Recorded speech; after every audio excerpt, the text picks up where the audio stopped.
Hello, this is Susan Poss again. We're still working in Chapter 4, Graphing Linear Equations. This is Section 3, and this is my second video, so 4.3.2. You're going to be asked to graph lines now instead of just by plotting points. You're going to be manipulating the equation and working off of this, what is called slope-intercept form, y equals mx plus b. And I've got just two examples here I wanted to show you. So this first equation, 2x plus 4y equals 8, let me go ahead and say this.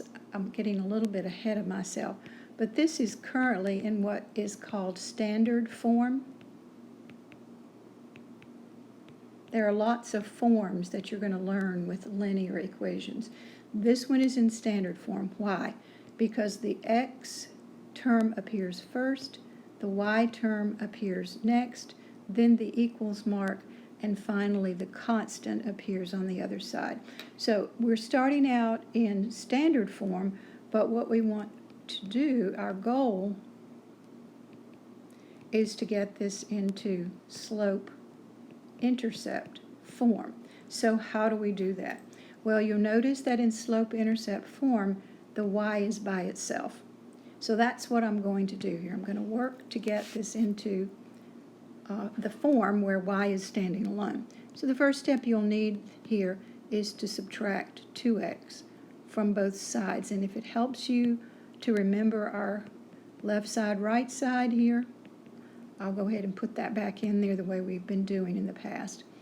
All right, so subtracting 2x from both sides, that leaves the y term. Here's the equal mark. I like to put the x term first and the constant term second. Notice those cannot be combined because they're not alike. One has an x variable, one does not. So you just simply write them down, preferably by putting the x term first. So do I successfully have positive 1y? I do not. I have a positive 4y. So the next step is to divide by positive 4. And be careful here, you've got to divide everything by positive 4. So that's 3 terms I'm working with here that must be divided by positive 4. So this is looking good. That gets me the positive 1y. Over here, I'm going to reduce this negative 2/4 down to negative 1/2, and then I'm going to divide 8 by 4 and get positive 2. So watch your arithmetic there as you're working. You want to reduce fractions and simplify as much as you can. So what do I now know? I know that the slope of this line is negative 1/2, which can be written negative 1 over positive 2, or can be written positive 1 over negative 2. Either of those is correct. And I know that the y-intercept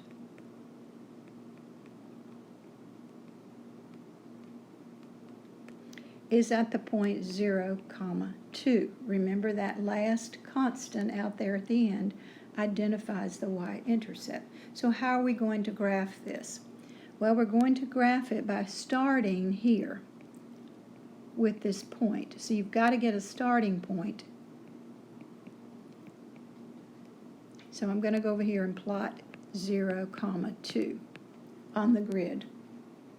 Now, from that point, I'm going to count off the slope. And let me change color so you can see it. I think I'm going to use this combination right here. If I use that combination from this starting point, I'm going to drop down 1 and turn and go to the right 2. Down 1, go to the right 2. So here are my points. And again, you can generate multiples of those. So I'm ready to draw the line.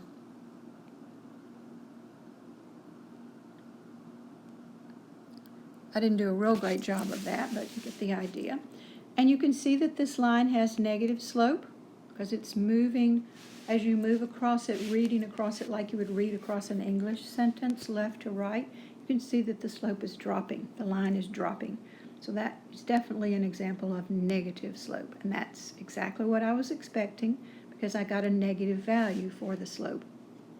So always check that. If you have a positive slope value in your calculation and you go over here and you graph it and you come up with a line that's going downhill as you read left to right, something's amiss and you need to go back and work on it.